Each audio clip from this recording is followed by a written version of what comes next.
Hi అండి. బెండకాయ వేపుడు క్యాస్ట్ ఐరన్ని ఎలా చేసుకోవాలో ఒకసారి ప్రాసెస్ చూసేద్దామా. చాలా సింపుల్ అండి చేసుకోవడం. ముందుగా ఒక హాఫ్ కేజీ వరకు బెండకాయలు ఇలా రింగ్స్లా కట్ చేసేసుకుందాం.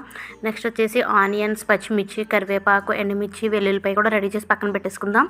ముందుగా ప్యాన్ పెట్టేసుకుని, ఇది ఐరన్, క్యాస్ట్ ఐరన్ అండి, ఇది వుడెన్ చెఫ్ వాళ్ళది. ఆయిల్ ఎక్కువే పడుతుంది. ఆయిల్ వేసేసుకుని కొంచెం శనగపప్పు, ఆవాలు, జీలకర్ర కూడా యాడ్ చేసేసుకుని బాగా వేపేసుకుందాము. ఇది ఇలా బాగా వేగిపోయిన తర్వాత మనం వెల్లుల్లి రెబ్బలు వేసేసుకుందాం. కచ్చపచ్చగా దంచేసుకుని వేసేసుకుందాము. ఇలా ఒకసారి బాగా వేగిపోయిన తర్వాత ఎండుమిరకాయలు కూడా వేసేసుకుందాము. కరివేపాకు కూడా యాడ్ చేసేసుకుని ఒకసారి బాగా వేపేసుకుందాం. పచ్చిమిర్చి కూడా యాడ్ చేసుకుందాం. నెక్స్ట్ వచ్చేసి ఆనియన్స్ వేసుకుందాం. ఆనియన్స్ ఇలా ఒకసారి బాగా కలిపేసుకుందాము. ఈ క్యాస్ట్ ఐరన్లో చాలా ఫాస్ట్గానే అయిపోతుందండి ఏ రెసిపీ అయినా సరే. ఇలా ఒకసారి బాగా వేపేసుకుని హాఫ్ టీ స్పూన్ పసుపు, హాఫ్ టీ స్పూన్ వరకు సాల్ట్ కూడా వేసేసుకుందాం. ఇలా ఆయిల్లో ఇలా బాగా అంతా ఫ్రై అయిపోయిన తర్వాత మనం బెండకాయ ముక్కలను యాడ్ చేసేసుకుందాము.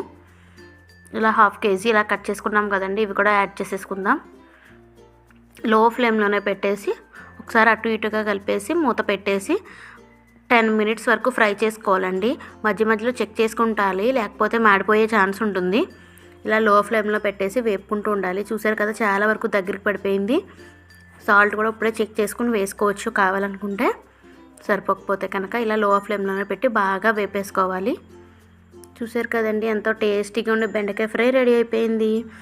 నాకు ఈ ప్రాసెస్ అంతా 25 మినిట్స్ పట్టిందండి. Thank you for watching.